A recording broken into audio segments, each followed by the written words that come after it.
Parmi les projets d'Emmanuel Macron, il y a aussi la constitution de listes transnationales, c'est-à-dire prendre des députés d'autres pays de l'Europe, d'autres pays que la France, et d'en faire des députés représentant l'Europe en général. Favorable ?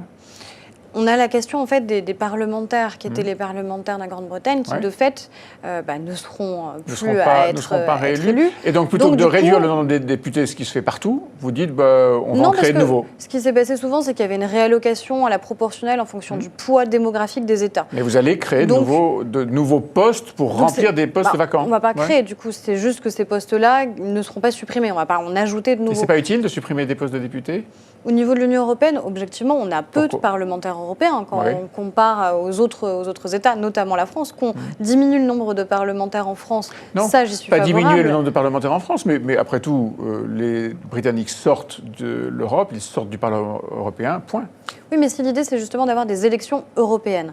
Dire que, justement, donc vous pensez qu'il faut créer des nouveaux postes ? Ça crée quand même une identité à ces élections qui est plus importante. Si la question, c'est juste de faire un référendum à chaque fois interne sur la politique intérieure qui est menée, ou si la question, c'est quel est le projet européen qu'on a envie de voir porter. Si on a des listes, en effet, qui sont transnationales, enfin, une liste qui serait du coup transnationale et qui viserait à représenter l'ensemble des citoyens européens, c'est ça l'objectif du Parlement européen, c'est de représenter les citoyens européens. Je pense que ça peut y contribuer utilement.